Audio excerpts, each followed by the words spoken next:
Hello everyone from both on-site and online. So my name is Meixuan from the Department of Language Science and Technology, the Polytechnic University. And today I'm going to present my study topic on the perception of international cues in speech acts, intentions in Cantonese by native speakers. I'll give you an overview first. So this study mainly examines whether Cantonese listeners can identify different speech acts from intonation alone. And in this study, we selected 6 basic speech acts: statement, thought, suggestion, command, celebration, and complaint. And we also compared between word level and sentence level stimuli. And we conducted analysis of both accuracy and confusion patterns. And the goal is to establish a perceptual baseline in native adult listeners. So we asked 3 basic research questions. Firstly, regarding the accuracy, can Cantonese listeners identify 6 speech acts from intonation alone? And secondly, regarding the accuracy length, does recognition differ between bisyllabic words and the 5-syllable sentences? And finally, about confusion patterns, like which speech acts are perceptually distinct and which are confused. So according to this, we have 3 hypotheses. Firstly, we expected that listeners should perform above chance level accuracy. And secondly, the sentence level tokens may provide stronger boundary cues. And some speech acts may be more confusable because their intonation patterns may overlap. So regarding the methodology part, we recruited like 20 native Cantonese adults as the participants in this experiment, and among them like 10 female and 10 male at an age range of 22 to 29 years old. And all participants reported normal hearing and gave informed consent.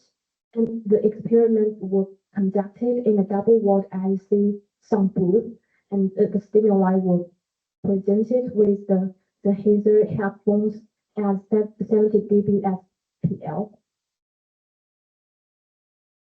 The stimuli actually included those 9 disyllabic words and 24 5-syllable carrier sentences, and the materials were both semantically neutral and the syntactic structure was also controlled. The production was made by 2 trained voice acting students, 1 female and 1 male, and all the materials were produced with the 6 speech acts and the 2 speakers and 3 repetitions, so therefore forming the 1,188 tokens in total for each participant. And actually, I have some examples here to give you a more straightforward impression about how the stimuli was like. And I will play some audios, and these audios were made like with the same sentences but different speech acts.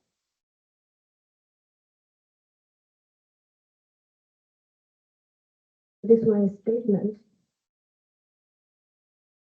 This one is thought. Suggestion. Command. Celebration. And complaint. I think if you're a native speaker of Cantonese, you can like judge the differences between these audios.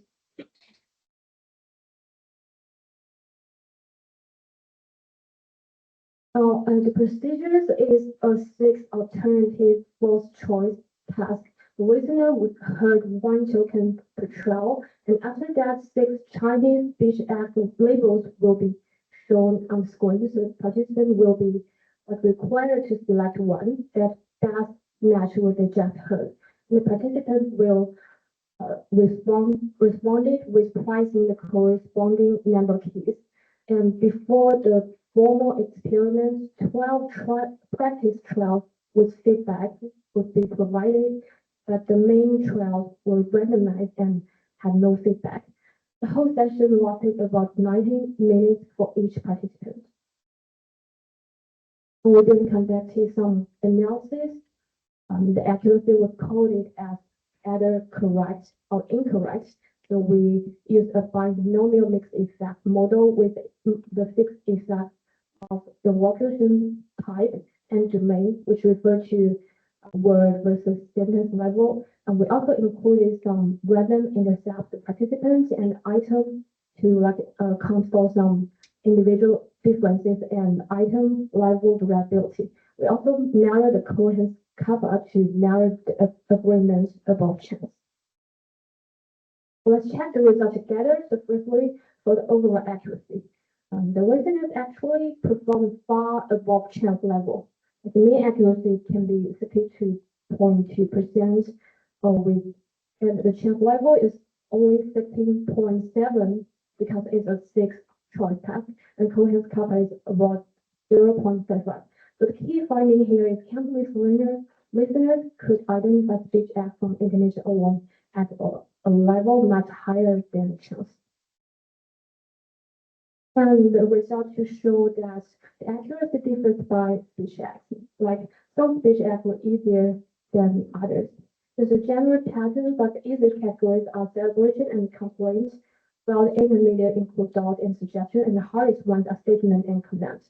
So our interpretation is like the expressive or emotionally marked acts have clearer prosodic signatures, while more neutral or directive acts were more ambiguous.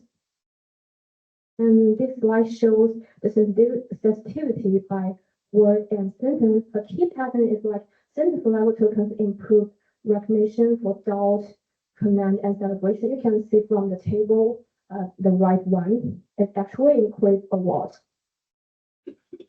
And the result for is actually looking into specifically into the word level recognition. But in ablated bisyllabic words, the complaint was highly recognizable and celebration was also strong. Statement was moderately recognized and command was very difficult. So we think that short word level tokens reduce access to phrase binary boundary cubes, which may be very important for as like command. Looking into the sentence level recognition, in the 5-syllable sentences, the celebration and complaint can be very highly recognized with the score at 0.92 and 0.91 respectively. And doubt is also very strong at 0.75. And we can see the statement is actually very difficult at the sentence level with the score at only 0.45. The key point here is that longer utterances preserve more boundary information, helping listeners identify certain speech acts. And we can check the mixed effect model results together. The binomial mixed effect model confirms a significant effect of speech act type and also confirm interaction between evocation type and domain.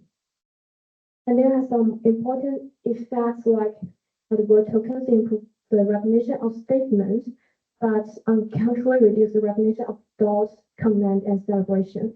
So we can conclude that different speech acts depend on different types of prosodic information. And the next slide shows the confusion patterns of the overall confusion matrix. So statement and command were often confused. A statement, command, and suggestion form a broad confusion cluster. Doubt and suggestion were more confusable in word level token celebration, and complaint were the most distinct categories. I think the time is quite limited, so I just look through this very quickly. So the discussion one is about like the prosody alone carries a evocationary force. And our main interpretation is that intonation provides reliable pragmatic information. However, accuracy varies strongly across speech acts. And there are some important contrasts that I already mentioned before, like the celebration and complaint are highly recognizable compared to statement and command. Discussion point 2 is about the tone and intonation interface. So we know that Cantonese is a lexical tone language, but our results have supported that in this environment, lexical tone and sentence level intonation can still function semi-independently. The recognition improved for several speech acts when listeners heard full sentences rather than ablated words.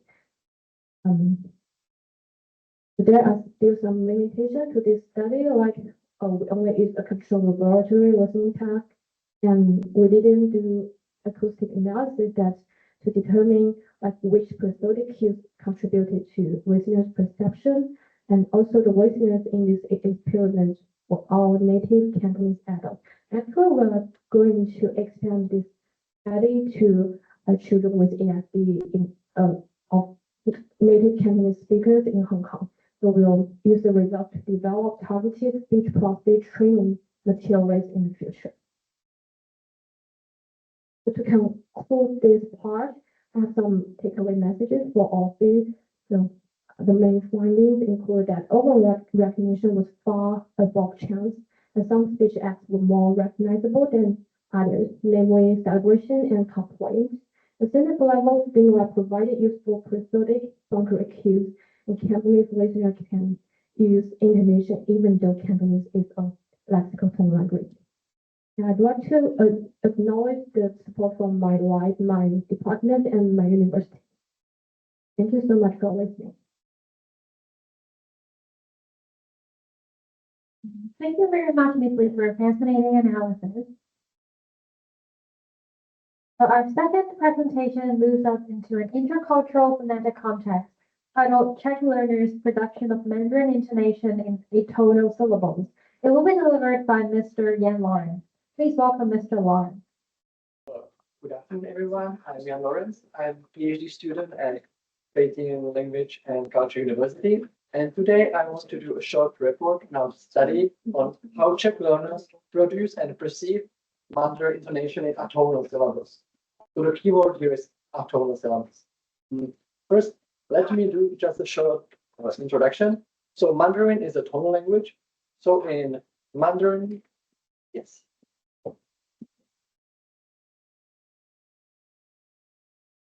So Mandarin is a tonal language. So in Mandarin,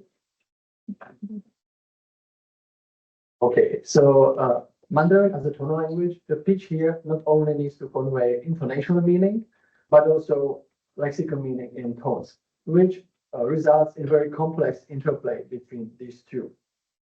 This is very hard for us, for learners of Mandarin Chinese, because it is a very big challenge for us to decode and also produce this very complex interplay.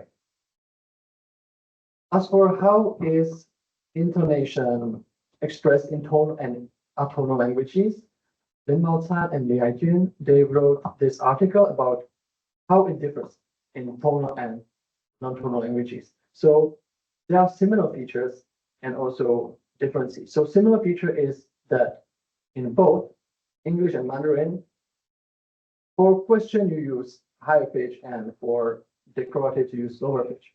But the biggest difference is that in Mandarin there are tones. So how you express a question is much more complicated because it's not direct rise of pitch, but the adjustment of tones is much more complicated. In our study, we actually we are focusing on atonal syllables. So most of syllables in Mandarin they have tones, but we are focusing on atonal ones. Our main aims are three. First one is to compare Mandarin intonation in atonal syllables with intonation in Czech, which is non-tonal language. Our hypothesis here is that Czech monosyllabic sentences, they will be actually quite acoustically similar to Mandarin monosyllabic sentences when there is no tone in atonal syllables. The second aim is to investigate how Czech learners of Mandarin can produce and perceive Mandarin intonation in those atonal syllables.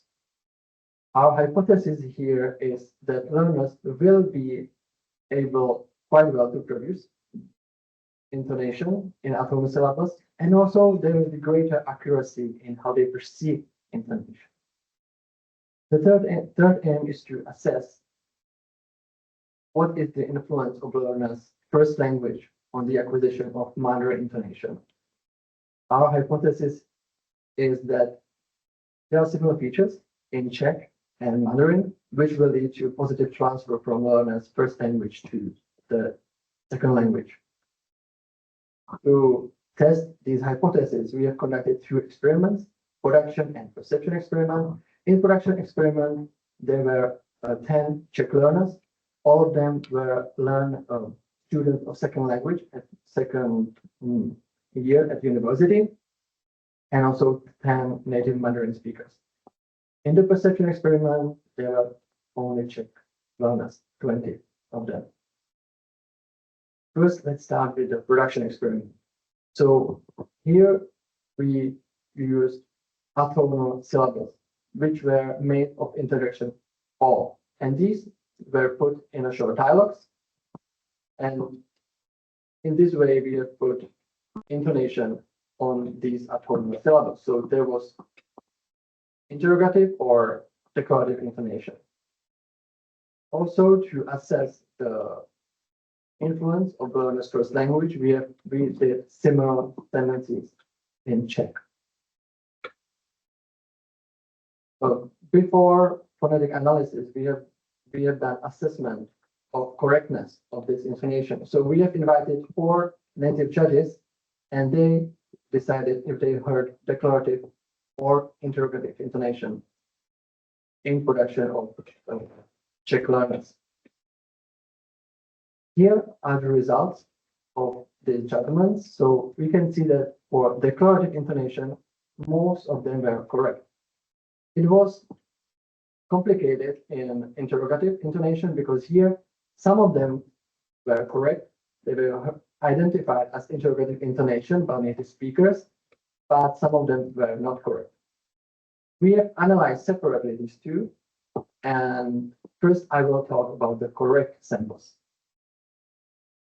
Here we have 3 figures. The figures on the left and the middle figure, these are 3 tone counters. First one is on Mandarin intonation pronounced by Mandarin speakers. The second one is Mandarin intonation pronounced by Czech learners. And the third one are Czech monosyllabic tendencies. The figure on the right, this is duration of the contour interval. So first, let us compare the Mandarin intonation. We can see that both from the tone contours and from the duration, they are very similar. They are acoustically very similar. So on this basis, we assess that Czech learners, they can very effectively produce Mandarin intonation on atonal syllables. And not only that, but it closely matches native speakers' contours and duration. Now let us compare Mandarin intonation and Czech intonation. Here it is actually similar. Both tone contours and duration, they are acoustically very similar. So on this basis, we analyzed that Czech learners were able to produce Mandarin intonation, and this was at least partly because of the positive transfer from their first language. Now let me get back to those incorrect pronounced sentences. So these interrogative sentences, they were produced or they were perceived as declarative sentences. We have just seen that learners, they are able to produce interrogative intonation and with very similar tone contours and also duration. So how we analyze these incorrect samples? Our analysis is that these incorrect samples are not because learners are not able to produce the interrogative intonation, but because they are not that familiar with the interjection or. Because interjection or, it is very common in Mandarin, in a common language, in daily speech, but it's not that common in textbooks. So this is probably the reason for those incorrect samples. Now let us quickly move to the perception experiment. Here, 20 Czech learners of Mandarin, their task was to choose between declarative and interrogative intonation. There are 2 types of stimuli, atonal syllables. These are similar to the production experiment, and tonal syllables, which were made of tone 1 syllables. Both of these stimuli, they were cut from these dialects. Here, as we can see, learners' accuracy in perceiving both declarative and interrogative intonation was higher in atonal versus tonal syllables. So now we have all the data we need, so let us get back to our hypothesis. So as for hypothesis 1, Czech monosyllabic sentences will be acoustically similar to Mandarin monosyllabic sentences with atonal introduction of. Our data support this hypothesis because as we have seen, both tone contours and their duration are very similar. So this actually aligns with the paper by Linguistic and Wience, which they were able to describe the differences and similarities in tonal and non-tonal languages. The hypothesis 2 was that in production, learners will be able to produce Chinese intonation in atonal context, and in perception, their accuracy will be higher for atonal than tonal syllables. Also, our data support this hypothesis because learners, they were not only able to produce Mandarin intonation, but they have very native-like pitch contours and duration. And also they showed a greater accuracy in perceiving Mandarin intonation in atonal than in tonal syllables. Our hypothesis 3 was that it will be partly because of similar features in Czech and in Mandarin that will lead to positive transfer from learners' first language to their second language. Also, our data support this hypothesis because we have seen that learners were not only able to produce Mandarin, but also Mandarin intonation. But monosyllabic sentences in Mandarin atonal syllables and in Czech syllables were very similar. And that's all from me now. I thank you so much for your attention, and any questions are welcome.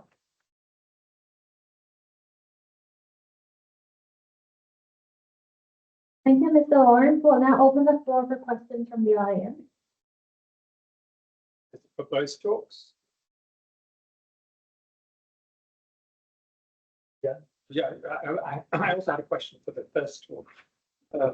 Yes, in your talk, I was going to say, I suppose it's also a question for the first talk, but one for you is really a realization. I haven't realized that Mandarin has atonal monosyllabic sentences. It's very nice. And of course, it's absolutely correct. Like, very nice. So the results are not surprising, as you indicated. Certainly, the presence of lexical tone makes it more difficult to hear any other dimension. Interrogative. A very interesting talk, which opened up that idea of atonal Mandarin sentences. I have no further contributions, except that the learning of which is the question, which is the declarative, might well be very fast as soon as the subjects, the Czech subjects, are more experienced in listening to Mandarin. So that may be a question. What dimension in time and acquisition was there? The Czech subjects, so Czech judges. How large or extensive was their experience of Mandarin? Yeah, so they were like a second-year students at university. So it was sinology. So they learn Chinese, Mandarin only in Czech. They haven't come to China, but it was quite intensive through a 4 semesters course of Mandarin. Okay, Yeah. That's very interesting. Thank you so much for the comment.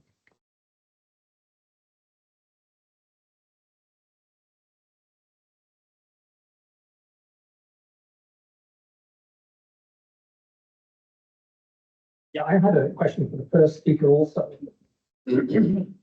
which, so the striking thing there is that statements does not function in the same way, does not give the same results, the same kind of results as the other elocutionary types.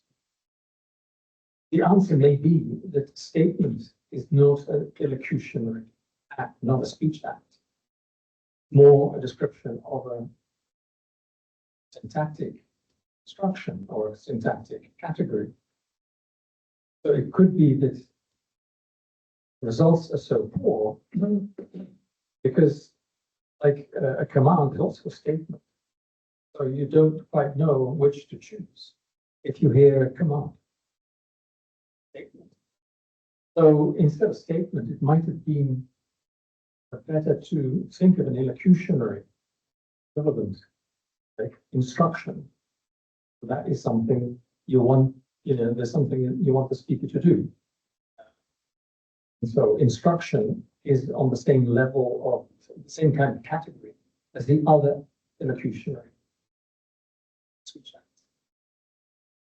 So that's my question and comment. Yeah, actually, we did provide the definitions of each speech act before the experiments. Also, all the participants did some practice trials. But I think command is, do you mean that we actually need to replace command with instruction? I think that, personally, I think that would have been better, because how do you describe statement as a speech act? So I'm stating this, this is what I think, but it's not on the same level as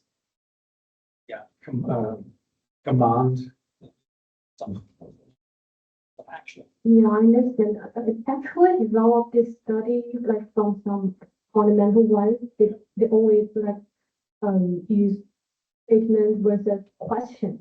Yeah, but because that's like a binary contrast, it's easy to deal with. So can I regard statement as the neutral or baseline? Neutral would have been better, but I would say it's safer to go for instruction.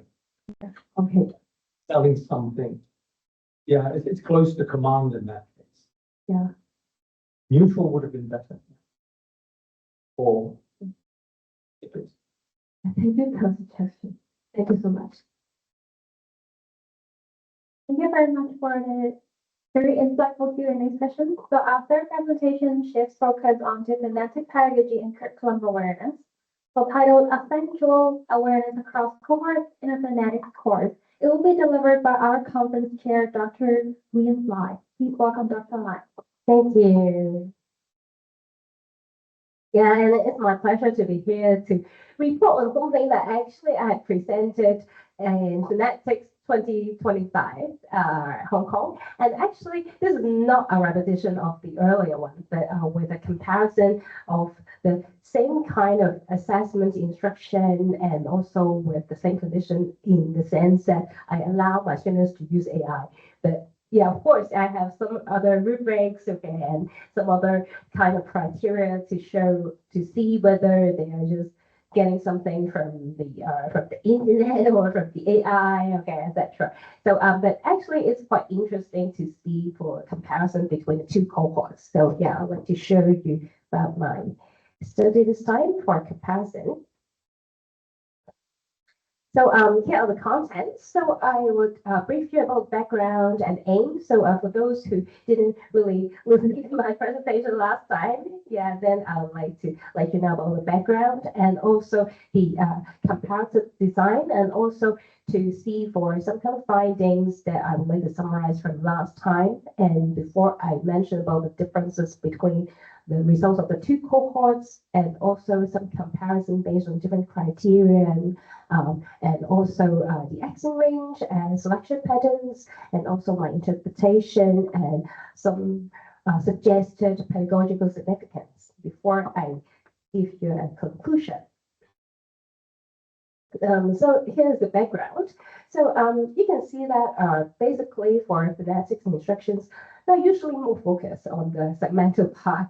Yeah, I'm not sure about whether it's true for some of your experience, okay, or some of your learning or teaching experience. But like for our case, especially if you have to introduce the ITA, then usually you have to spend a lot of time in telling how to pronounce and how to produce different symbols, and it takes a lot of time. So actually, like for my case too, I think is spending more time than what I can spend on the suprasementals. So I think I'm the one to blame. Yeah, if my students are not performing well in the suprasemental, because actually I can't allocate too much time on that one too. Yeah, so it's not just to blame my students, but yeah, I have to blame myself because I haven't got enough time to talk about those, especially. Yeah, but and in general, yeah, so especially in Hong Kong, it seems that there is a focus on received pronunciation or standard American accents. Yeah, so that's the part. And also the original study, which I referred to as my earlier study about the cohort last year.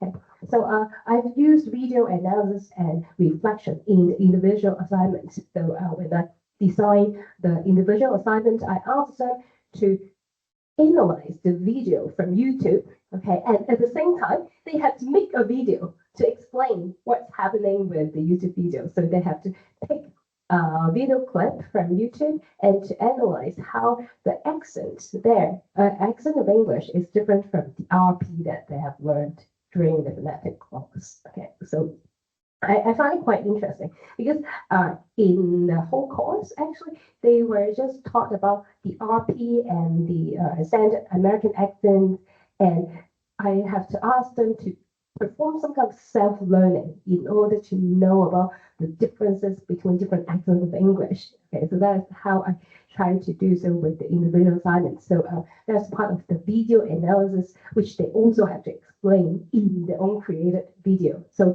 it's more like screencast. I've been doing also a research on screencast with some of my other colleagues as well. So I'm trying to put them both together, okay, in one research as well.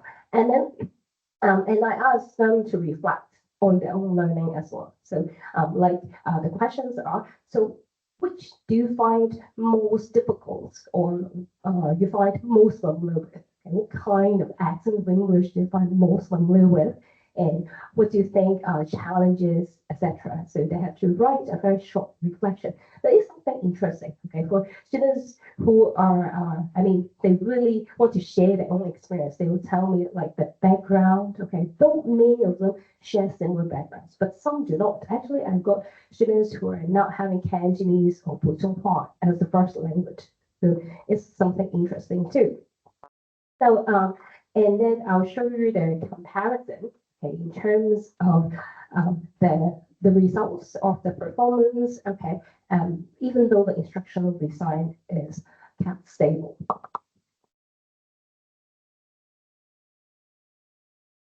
So here are the some background. So okay, so the early cohorts has got 23 students, so it's not a very big class because this subject is a discipline-specific subject and it's taken by all the students taking the same program. So I can't control the number basically, okay, because it depends on how many students are taking that program. Okay, and on this cohort, I have 16 students taking the subject as a compulsory subject.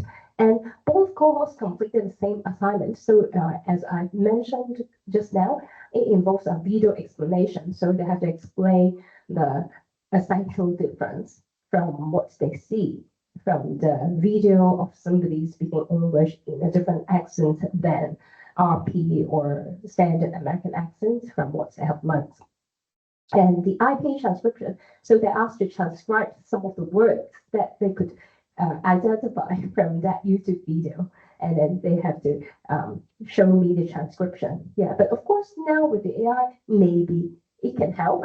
Okay, I'm not so sure, or maybe they can ask. Okay, but I'll really listen to the video or watch the video to see whether they have transcribed it correctly. Okay, I think actually it's a little bit more difficult, yeah, because they really have to show what's on the video rather than just asking them to check everything. Like if they check the standard pronunciation, it's very easy for them to check from the dictionary, right?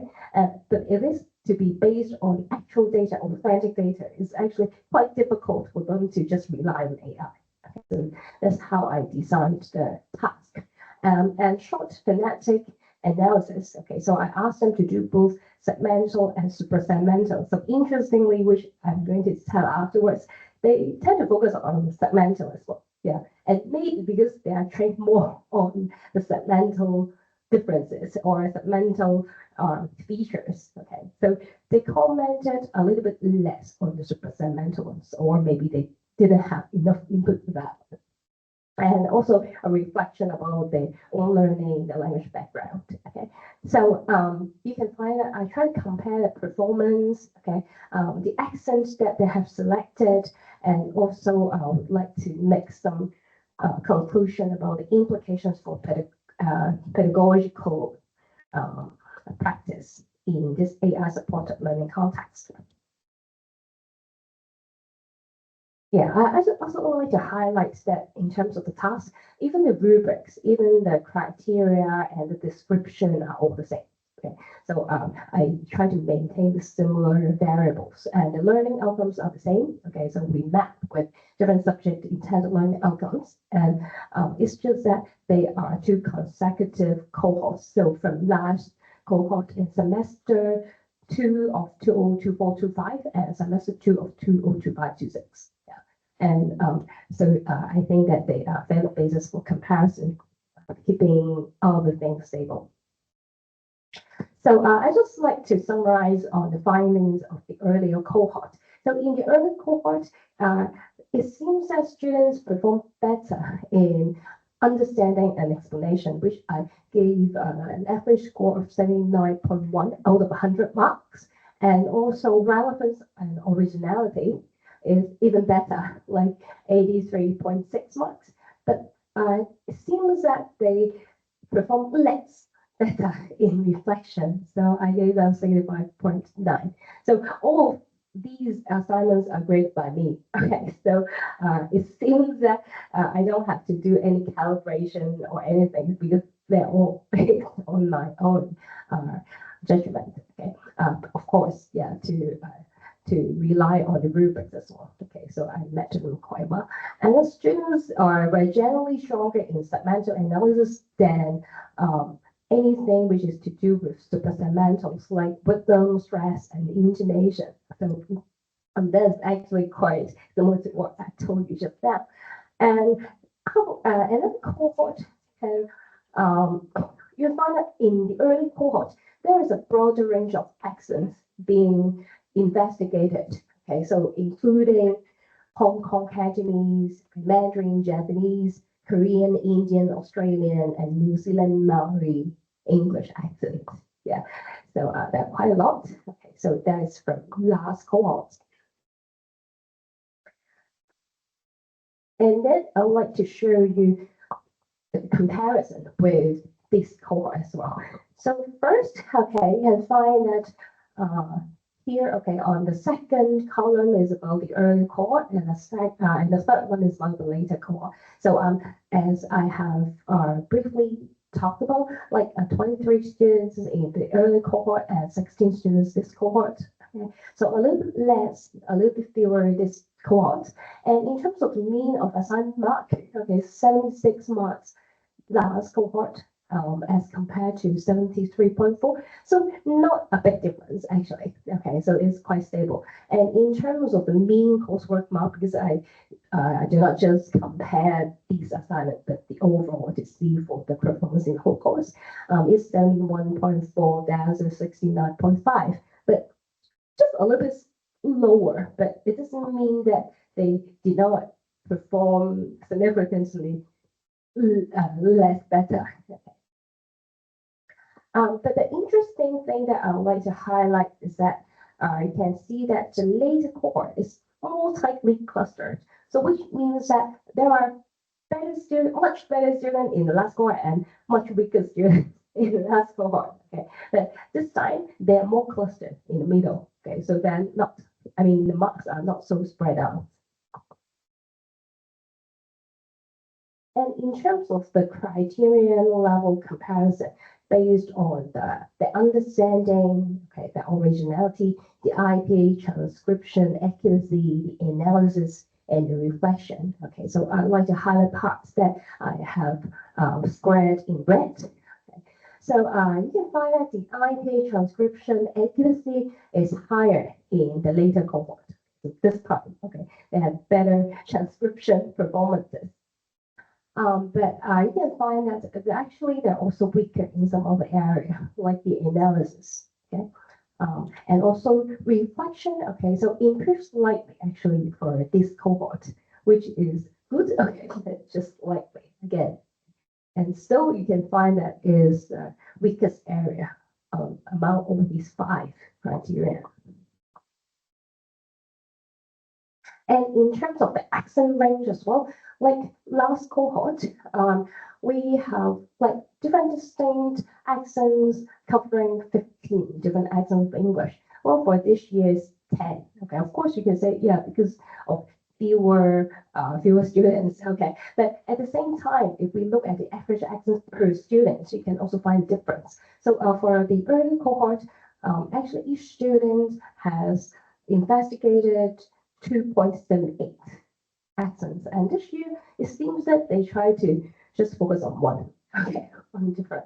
And the common pattern, okay, so for the earlier cohort is multiple accents for each student, and this semester, they tend to, this cohort, they tend to focus on just one single accent. So you can find that in the last cohort, they tend to cover a wide range of accents. So I think, yeah, they can explore more different kinds of Englishes, which are actually good for last cohort. And for the later cohort, it seems that even though they are given the same guidelines, okay, same instruction and same condition, okay, they try to focus on narrower accents. So I think it's just a matter of the analytic selection rather than just that they decline in engagement, but just that they choose to focus on. So for my interpretation, so across both cohorts, and as I've mentioned, they seems to be quite stable in terms of the performance, given that the instruction design is still the same, okay? And also we find that for the Accentual awareness, okay, semantic analysis and explanation, so these are all quite stable. So what is less stable is about the deeper analytical elaboration. So as we have mentioned, it seems that they have problems with the suprasemantical description, and also for the analysis is less better than the one that we had for the last cohort. Okay, so maybe what we can do is that like giving them more input, okay, or through other workshops, okay, or maybe by having another course, I think maybe another advanced course, so they can explore more on prosody, because still for the segmental ones, they are the basic that they have to learn, so I can't cut that part. Okay, so but I understand that it's actually more difficult for learners to study prosody than the segmental distinctions. So it first strengthens the case for explicit scaffolding exemplars. For example, show them some samples of the good and bad assignments, and also more guidance on reflection. Okay, so of course that is just a very short one, but if you can show them like this is more in depth, okay, so this is without any examples, then they know, okay, what they're expected to do, okay, because actually I can find that the weaker ones and the stronger ones, they differ by their own experience sharing, okay, so how much in depth, because they may talk about something that everybody can tell, which is very general in terms of the language background, or the things that they can find difficult in terms of the segmental or suprasegmental differences, but they can't go in depth, like telling you exactly with that IPA transcription, okay, which sound that they have problems, okay, or which in terms of intonation or rhythm that they have problems. They can't really have to work for that, okay, or they couldn't tell you exactly which part, like intonation, just now, like in your presentation. So you can mention, like, is that with rising tone or like instruction or request? Yeah, that kind, but yeah, they couldn't tell exactly what's the problem with the intonation. They may just, oh, intonation in general, or with them in general, but they didn't tell what's exactly the area that they have the issues.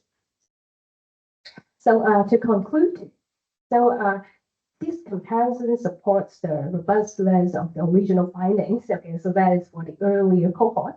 So in terms of the performance, is still quite stable across both cohorts. And later cohorts is actually not dramatically weaker. Okay. So but it's just that in terms of accent selection, basically, so it's more narrow. Okay. And but at the same time, they perform better in IP transcription. So in terms of teaching, so rather than to design another task, okay, so I think we just need to give them more support on prosodic analysis in more metacognitive reflection instructions. So these are the references in my context. Yeah, thank you. Thank you very much, Dr. Lai. Let's now open the floor for any questions.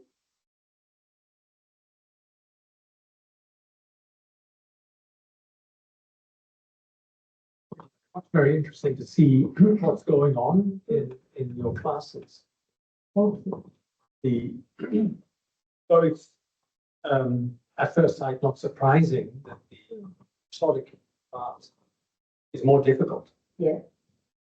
And so the question is, what pre-teaching or pre-analysis of utterances actually takes place in class, for example. So I find it easy to say, okay, you students, you go and tell me where the main stress, primary stress is in the words in this sentence. But I wouldn't be able to teach clearly how to indicate rhythm. So what do you do? Yeah. Yeah. Thank you. Thank you so much. The same, yeah, Right. same for intonation. So you can, I could imagine you go for like obvious things, main pitch accent or the nucleus or something like that, or the movement of the nucleus. But I would limit it to, you know, so some concrete selection. Yeah, set of terms that they could choose from to do the analysis to show they can do it. That's the question. So how are they instructed? Okay. Thank you very much, Professor Guttenhoven. Yeah. I hope I understand the question correctly. Yeah. Just to share, yeah, during my teaching, actually there, because for this course, which is actually called the science of speech. Okay. So actually students have to compare English, okay, so namely receive pronunciation first, though they are taught about the American accent. Then Cantonese and Putonghua. So they have to study all these in terms of the IP used to transcribe all the symbols of consonants and vowels, okay. And then after that, I introduce them also after the segments, okay, after the vowels and consonants. Then I taught them about the wisdom, which is about the syllable timed, okay, and stress timed, okay. And then the other thing is to do with tones and stress, yeah, because in English we have lexical stress, but in Cantonese and Putonghua, the lexical tone, and also the intonation. So actually, some students when they're doing the presentation, so presentation is actually another assessment, yeah, but you can find that when they're doing presentations, they're actually doing it quite well. So they can introduce something which is not taught in class, which I find really interesting, like they introduce final particles, which is which kind of supplement intonation. Yeah, so the la, so if you say la and lo in different tones, different lexical tones, it could mean different things, which is, I mean, somehow similar to what functions in English intonation. Yeah, so they can analyze those kind of things. Yeah. But for individual assignments, because they're doing it all by themselves, and also they are not talking about something which they have learned, particularly in class, because in class we just study those three languages or four. Okay, now four, or including the accents of American English. But then here in the visual assignment, it's more challenging. Okay, because they're asked to study other accents of English. Okay, though they have already learned about the received pronunciation, but if they are asked to do something, or not asked, actually, they feel interested in a particular accent, like Scottish, okay, Australian, Korean, okay, maybe some of them study Korean or Japanese as their fourth language. But it's something interesting, okay? It's just that maybe they haven't studied enough, okay? Or maybe they have to come across more readings in order to know them. Yeah, so probably is one of the things. And also, as I've mentioned, I find that they need more time actually to do with the prosody. Yeah, because we actually spend around half of the teaching weeks on segments. Okay, and then after that, you may think, oh, then I have another half, but not okay, because there are assessments like tests. Okay, there are presentations, so there won't be much time to do with prosody, like spending another half of the teaching weeks. But another thing that I have introduced in that course is that they have to do acoustic analysis. So during the tutorials, they have to do some in-class exercises by recording their own pronunciation, and then I ask them to study the acoustic features, like for consonants. Yeah, I want to actually get back to what. Sorry, have I taken much time? Yeah, but I just want to finish. I remember Patrick just now mentioned about the distinction between the ba and pa. Actually, what I found from my students is that they have no problem with the aspiration, but they do have problem with the voicing. Yeah. So I think it's quite common. Yeah, even for us. Yeah.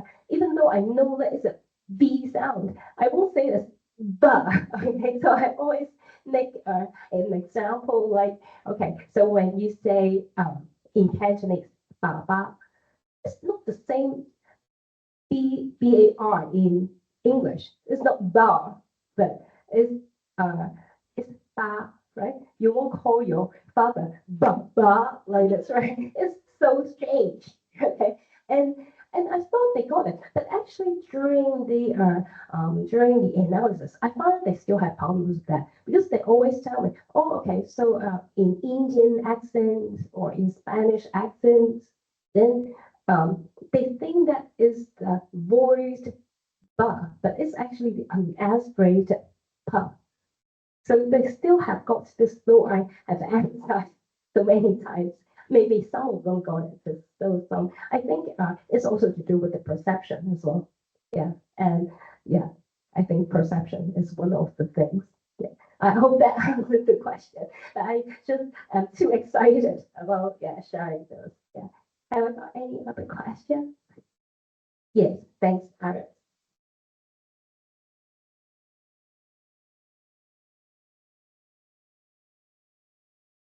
Thank you, Wience. Can you just share more details about the use of AI in this course? Yeah, right. Actually, yeah, because I've been teaching another course which is about the AI used in English writing. So, and basically, I allow my students to use because I know even if I don't allow my students to use AI, they will use it anyway. And actually, what I tell is, yeah, or of course you can use it, okay, but if you use it, you better quote it, okay, and then to show to tell me that you're using that tool, or even if you use it, even if you don't mention it, then can you show me that you're doing something which is different from other students? Yeah, I mean, it's very common, especially if they are just studying or actually they're friends. So they analyze the same accents. Maybe two of them are still analyzing Irish accent of English. Then maybe the points are very similar, though the expressions are not exactly the same. Yeah, but if you're the one who studied, especially in your own video, there should be something different. Okay, and actually I can easily see them because actually when they're talking about something which is not exactly in the video, but which they can get from, even if they don't use AI, they can get from Wikipedia. So it's very easy to see because they're not exactly quoting examples from the videos. Yeah, so yeah, I hope that answers the question. Yeah, thank you. Thank you very much, Dr. Lai, for this very incredibly in-depth interactive presentation of the phonetic awareness in the classroom. Thank you once again.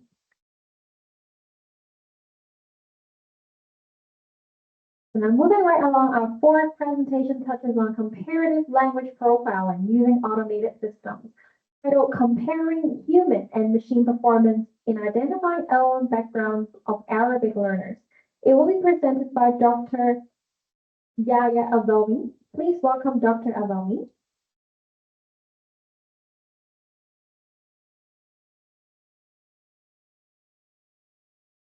Hi, everyone. Thank you. My name is Yahya Aldholmi. I know the first name is quite easy, but the second one is challenging, but I always accept different forms of my name. So whatever you can say is acceptable, okay? So I am from Saudi Arabia, and specifically from the Department of Linguistics. I'm talking today about a comparison between human and machine performance in identifying L1 backgrounds of Arabic learners. I should admit that this is just a segment of data that we collected. This is not the entire thing. In Saudi Arabia, we receive a lot of students trying to, join the Saudi universities, but before they start their degrees, they have to learn Arabic, just as in any country. They spend 1 year to 2 years, and we try to collect data from those students from different language backgrounds.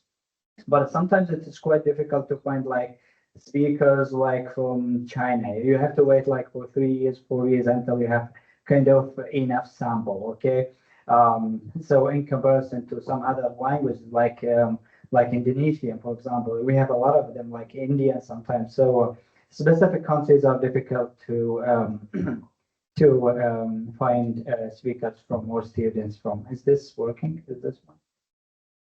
Is that this one that I can use for the other one? Is this one? This one? Or just the arrow? Okay, okay. This is just an overview. I am following the structure of any journal papers. So I'll give you a little introduction and then tell you about my research questions. For the entire project, actually, this is just more like a segment of the data. The research methods, the result, and some interpretation. Okay. So we heard today some talks about the influence of native language L1 on the pronunciation of second language. So phonology from L1 can shape both segmental and suprasegmental features of L2, but in kind of a systematic way. If we look at Ligi, for example, Ligi, he has done a lot of work on, for example, the pronunciation of English by Arabic speakers. So what we are doing at King Saud University, we are doing the opposite, but for people from different backgrounds. And that takes us to what we call the human perception of foreign accent. Today, we also heard another speech about accentedness. We tend to classify people based on some features that we hear in their language, and we say this is native or native or this is heavily accented or something like that. So people's tell can detect accentedness. We have seen that sometimes even from one segment you can tell if this is a native speaker or a native speaker, and a lot of work has been done on that. Okay.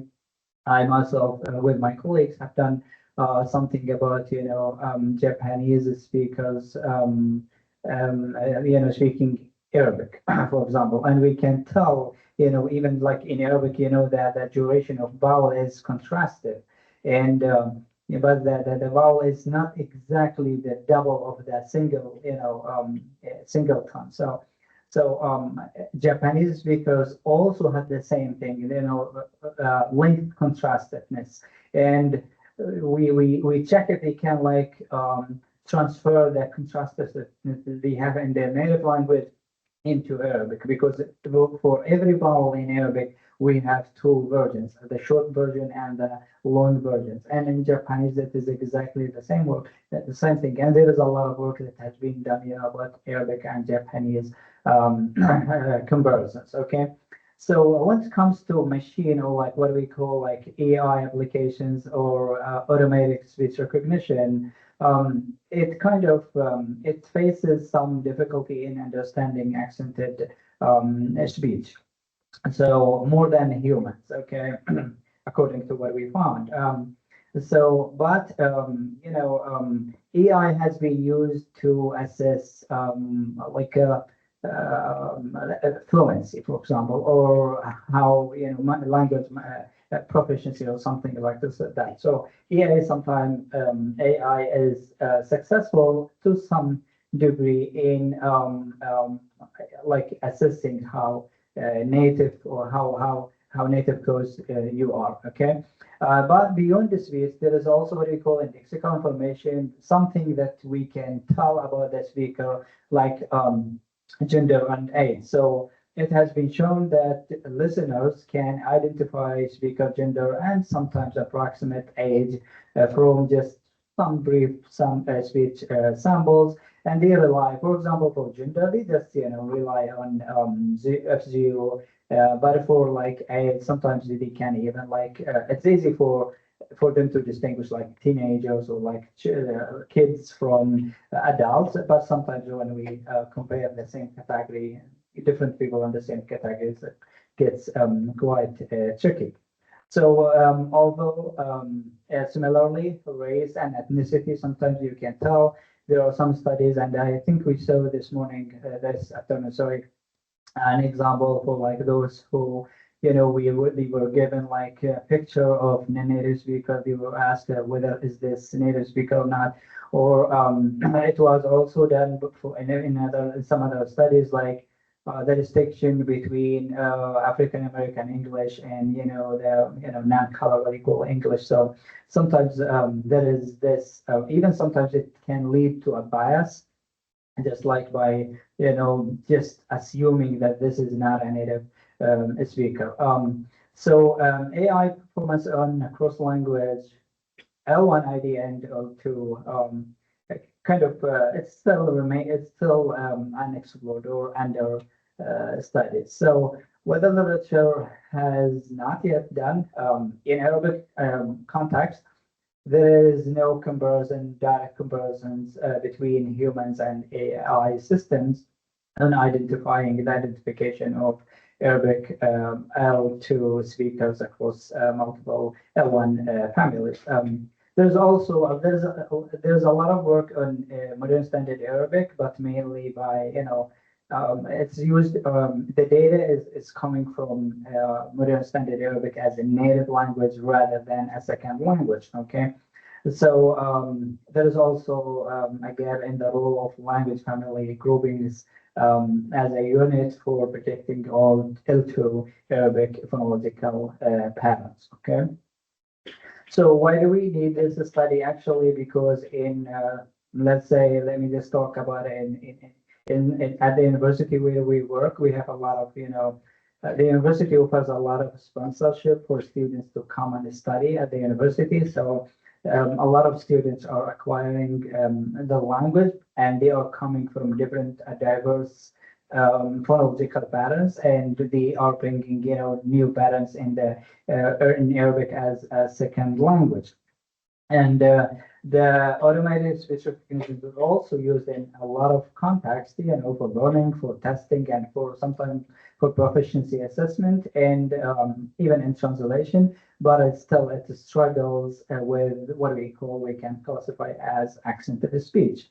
Direct comparisons of human and AI performance and non-native Arabic are absent from the literature. Most of the work that has been done is about Arabic as a native language, and specifically modern standard Arabic. So we are asking three main questions. Do human listeners outperform AI systems in transcribing non-native Arabic speech produced by learners from diverse L1 backgrounds? And do humans and AI systems differ in their ability to identify the background of Arabic L2 speakers? And do they vary by group?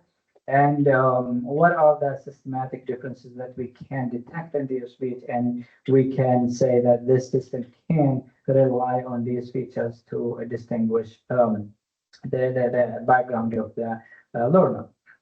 So in terms of methodologies, this is just a segment, as I said, this is just a, a sample of the big sample that we have from different languages. So we have Chinese speakers and Europeans, like mainly Russian. There are also some English speakers, French, and so on and so forth. And like African languages, mainly Swahili. These are, as I said, just examples.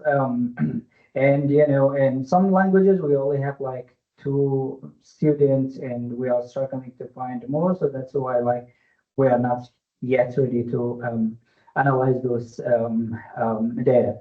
Okay, their proficiency, they have been studying in Saudi Arabia at the university actually for at least 1 year. Usually they need 2 years before they start their degree. Okay. So what is the stimulus that we use? Actually, we started with what we call the rainbow passage. Then we created a lot of other text, and then we used them for for the experiment. We asked the students to just read it, and then they will just record it. And then we ask native speakers who are mainly teachers of Arabic as a second language to transcribe these what the students produced. And also we also put that in different AI systems like Whisper and Turbo Scribe, to check, and ask them to simultaneously at the same time, and ask them to just transcribe what they could hear, and then we give them the options to, which is the second task, to tell if this is a native speaker. If it is not a native speaker, we give them like 3 languages. One of them is the actual L1, and the other 2 are just 2 random languages that come from the same sample, and then ask them to judge if this is the native speaker or not, or what is the background. Okay, so what did we find actually? And whatever you can see here is as statistically significantly different.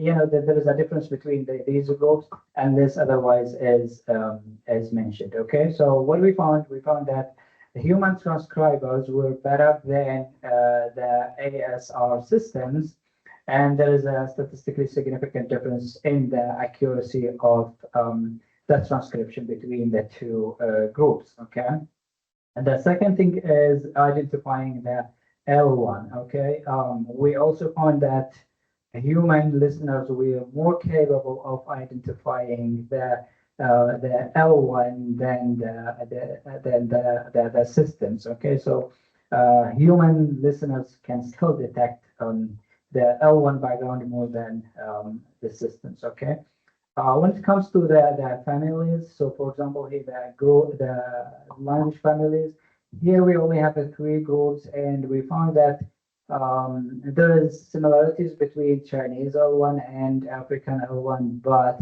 not with European L1. Okay, so there is no difference between the 2 groups, but there is a difference between the European and the other 2 groups. Okay, so we try to find out what are these acoustic features, what is the difference, what is the similarities between the 3 groups. And one of the things that we found is the speech rate. For example, if you notice here, this graph, Chinese L1 speaking Arabic produce this speech at the speed of 4.5 syllables per second. Okay, and then African is a little bit higher, but clearly the European speakers have some, a similar speech rate to Arabic, which is in Arabic it is 5.7 in most studies. Okay, so So what does that mean? Actually, it means that there seems to be some similarities between Arabic and European. That the version that European speakers producing of Arabic is quite similar to those in Arabic, and that's why there was difficulty in identifying the background. Chinese as a tonal language and also some African languages are syllable timed. So that's why we think that these things we're helping the okay we're helping both the humans and the AI systems to identify the speakers with the background. So there's a problem, which is the current system. So the current system lacks exposure to diverse L2 Arabic varieties. So we need to train these systems. We need more training data. So it is a training data problem more than a fundamental a problem or limitation. Okay. So that's actually the main thing is humans are more capable of identifying and transcribing L2 suite than AI systems. That's the end of my presentation, and thank you for listening.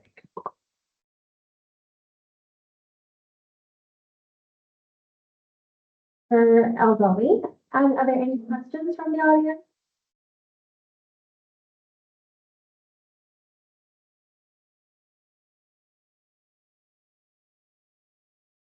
Thank you very much. It's a topic I hadn't thought about or imagined.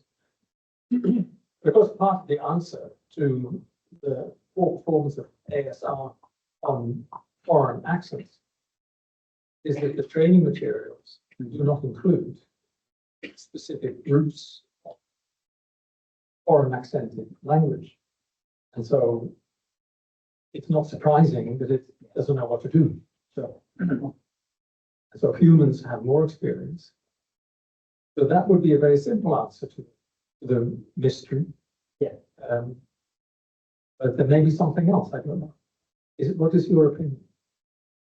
So what's the core explanation? Is it the one I just gave, or is there more to it? Okay. Yeah, that's interesting. First, we don't have a complete picture yet. We are still, actually, we haven't done the acoustic analysis yet. We need to do more on that.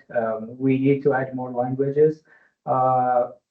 Like at least for the present time, we are just thinking of it as a training problem. Those systems need more L2 varieties than just modern standard Arabic, the native language. And we know that what we know about the data that we have in Arabic is just more about like dialectal Arabic, which is natively spoken, or the modern standard Arabic, which goes by schooling, at university and the school. So at least for now, we only think it is just those systems lack more training. We just need training data that comes from L2 because that is compared to a language like English, for example. English has a lot of native samples, but in Arabic, like that's something that we are kind of we don't have that. We have shortage in that. So I think those systems are kind of assuming that whatever is spoken by any speakers of Arabic, be it native speaker or non-native speaker, just could understand. But we think that there is more training needed, at least for what we can see now. Maybe if those systems still getting more training and still the problem is persistent, then there is another explanation that we need to seek. But for now, that's our at least tentative answer for that question.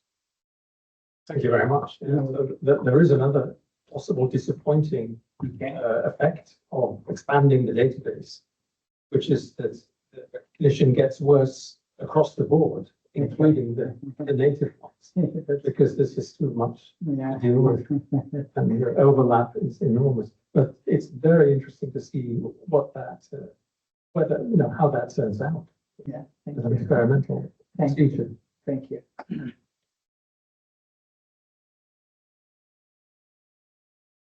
Thank you very much. That is a very interesting presentation, and I just think that because for the transcription, yeah, I'm not sure whether it's IP transcription or like just transcribing the words into the spelling. Yeah, I think I deleted that sentence. I should have kept it. I said it is just word by word transcription for the human listeners. And for the system, we just try to find out systems that support Arabic and systems that have been, they have been leading in the market about, transcribing. Transcribing is different from your transcribing, the IPA. It is just the symbol, transcription. It is, let's say, just whatever that speaker said. Okay, it's not the IPA transcription. What we meant is just we just gauged, or like we judged the output based on the correctness of how many words the system was able to recognize. If there is any mistake, whether it is like phonological something, it wasn't tolerated. We just, if the word is exactly the same, that's check. If not, then that's wrong. Maybe more work we can like look at the similarities, like even like when your data private instead, like when the word is, and it's another word that is maybe sometimes the system or even human, we rely on cumulative information. Like we just think that this is contextual information, that maybe this is what that, even if we don't really know what the speaker said, we just get it from the context. We think that maybe, and then we can get it right, but sometimes we didn't really hear that word. We just got it by the contextual information from the context. So at the end of the day, what we did, we just decided to what is correct, completely correct, is that's correct, that is check. Otherwise it is, and it has been used in a lot of the studies where we, those studies where like one segment was replaced by a silence, like they call like silence paradigm, like this debate about whether vowels contribute more than consonant or consonant contribute more than vowels. In those, Carl 1996, for example, they only just decided to, if the word is completely correct, then that's right. If not, then there's nothing right. What we can do, we can go back and see the type of errors they made. Like, what is this? Whether it is like substitution of one phonological segment, or is it like a different, synonym, like, or something like that. But that needs a lot of other work. Okay. I hope that answers your question. Yeah, sure. Yeah, I just like to make a comment which I'd like to share, which is about the function of Microsoft Teams. Yeah, or Microsoft. Yeah. So actually, there are two functions that I'd like to talk about. One is that when we start recording, you can also start transcription, right? So that transcription is really word by word. And I just heard from one colleague that whenever she couldn't listen to some of the words which is spoken by some students, and actually, yeah, by looking at the transcription, by reading the transcription, she knows actually, yeah, what is being said by the presenter. Yeah, so yeah, it's something interesting. And other thing is actually I've done a research on using the function reading progress on Microsoft Teams, and to ask students. Sorry, let me just, what language? Sorry for interrupting you. English. Okay. Yeah. And yeah, and another is to ask them to read the same passage. Yeah, and then with that reading progress and the reading coach function, then it shows the accuracy of the words. So it's based on whether it matches. I mean, what they pronounce matches with the words in the passage. Okay. Okay. Yeah, I think for those well supported languages, it's that those systems are more functional and operational than for like under like or low resources languages like Arabic or some other languages. So yeah, but at least we are happy that Arabic is included in some systems at least. Yeah. So I think that there's a difference between those languages that are not really fully supported, like in a language like English. English is supported everywhere, So I think I'm not, the system sometimes, even, with my students, sometimes at the end of the lecture, like, let's say, like Zoom will send like a transcription of what you said during the lecture. And sometimes we switch from English to Arabic. So you can see it is doing well on English, but when it comes to Arabic, there's a lot of, there is a huge gap.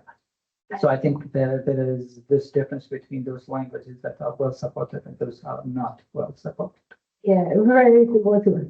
Yeah, whenever we switch between English and Cantonese or football, yeah, it's something interesting in Yeah. description too. Thank you. Thank you. All right, thank you, Dr. Aldholmi, for showcasing this compelling performance comparison between human use and machine analysis. Thank you very much.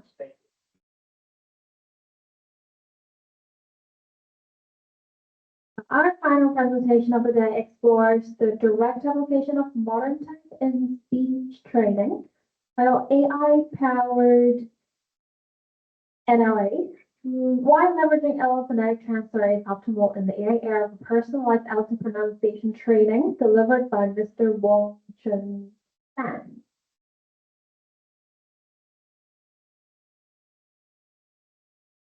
Who's not here now? Okay. I'll hand it over to Dr. Wience Lai.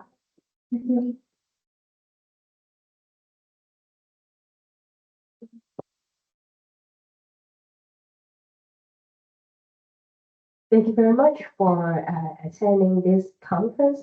Actually, it's just the first day. And yeah, though we might have skipped one of the presenters here. Okay, so we are coming to an end of the first day of Phonetics 2026 Hong Kong. So we would like to thank all the speakers and participants for stimulating and engaging start of the conference. And today's keynote lectures and oral presentations have provided valuable insights into prosody, speech intelligibility, language development, and in phonetics. So we hope everybody will continue to get a conversation during the evening's reception and also social gathering.